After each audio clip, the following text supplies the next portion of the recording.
Hello student, चलिए आज हम लोग बात करेंगे एसएससी सीएचएसएल 2023 के मेंस में पूछे गए, ठीक है, आपके हाइट एंड डिस्टेंस के क्वेश्चंस। ठीक है,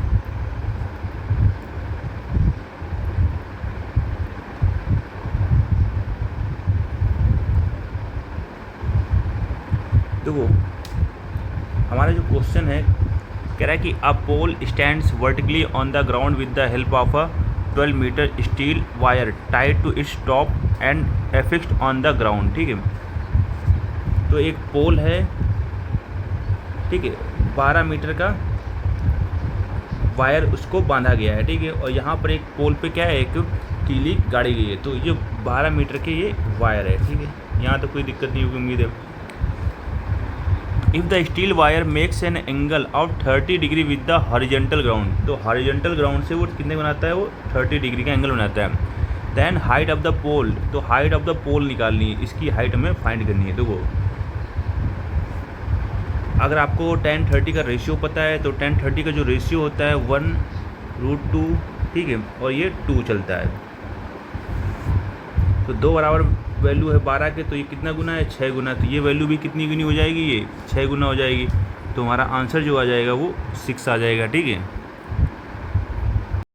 तो इसको हम लोग बेसिक मेथड से भी देख लेते हैं। तो बेसिक मेथड अपना क्या कहता है, देखो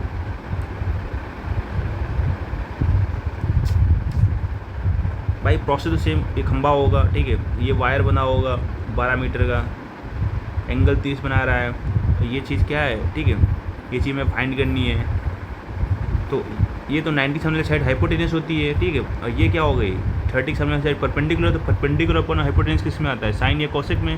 तो साइन 30 इक्वल टू क्या हो जाएगा, परपेंडिकुलर अपॉन हाइपोटेनस। तो 30 की वैल्यू क्या होती है, साइन 30 की वैल्यू 1/2, परपेंडिकुलर पी, एच की वैल्यू क्या होगी 12। पी इक्वल टू कितना हो जाएगा, 2 × 12।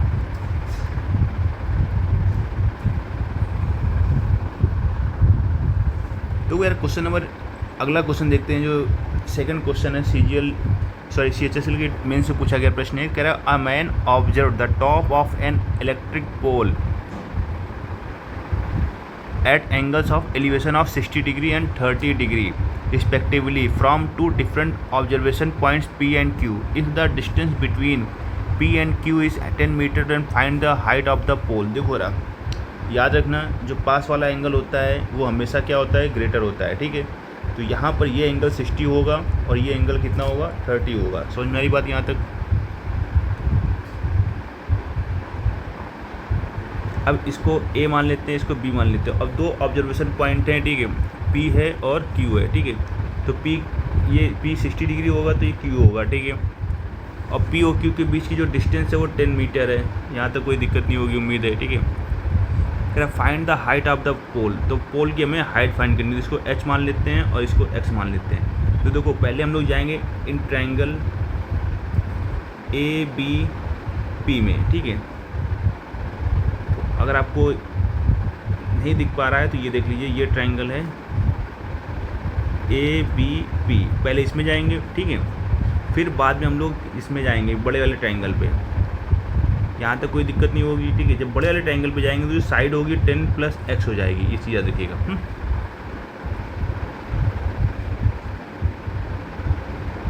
देखो अब जैसे 10 60 इक्वल टू हमें पता है परपेंडिकुलर अपॉन क्या होता है, बेस। तो परपेंडिकुलर इसके सामने वाली साइड होगी h और बेस कितना होगा x। और 10 60 की वैल्यू पता होनी चाहिए, √3 होती है, तो h/x। ठीक है, तो यहाँ से जो x की वैल्यू आ जाएगी वो h/√3 आ जाएगी, कोई दिक्कत नहीं। ठीक है, अब बात करेंगे इन ट्रायंगल ABQ की। ठीक है, इसमें क्या होगा 10 30 है, तो 10 30 इक्वल टू क्या हो जाएगा, परपेंडिकुलर अभी भी h ही रहेगा, अपॉन जो बेस होगा अब ये इतना 10 + x हो जाएगा। ठीक है, 10 यहाँ तक का, x यहाँ तक का, तो टोटल कितना हो गया 10 + x। 10 30 वैल्यू कितनी होती है, √3, 1/√3 h 10 + x। ठीक है, तो x को उधर ले जाओ तो ये हो जाएगा 10 + x इक्वल टू √3h। अब देखो रहा x की वैल्यू हमने रख दो यहाँ पर 10 + h/√3। Equal to √3h। तो 10 इक्वल टू हो जाएगा √3h माइनस h अपॉन √3। तो इसको जब सॉल्व करोगे एलसीएम लेके तो ये हो जाएगा 3h माइनस h अपॉन √3। तो 10 इक्वल टू 2h अपॉन √3 5। तो h की वैल्यू आ जाएगी 5√3। तो हमारा ऑप्शन नंबर ए वाला करेक्ट हो जाएगा।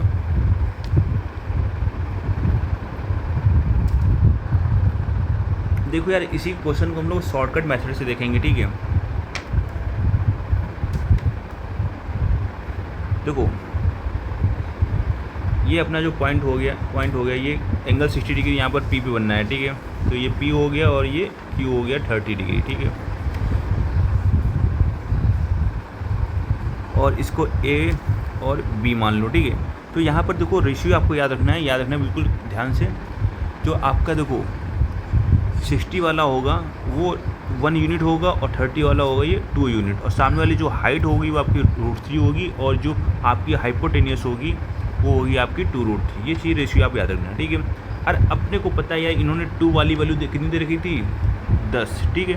तो ये कितना है 5 गुना। तो ये वाली वैल्यू कितनी हो जाएगी 5 गुना, यानी 5√3। बस हमारा आंसर हो गया। विद इन सेकेंड आप इस क्वेश्चन को सॉल्व कर सकते थे, ठीक है, अगर आपको ये रेशियो वाले कॉन्सेप्ट पता है। तो इतना आपको पेपर में टाइम नहीं लगेगा, आप टाइम बचा सकते हो।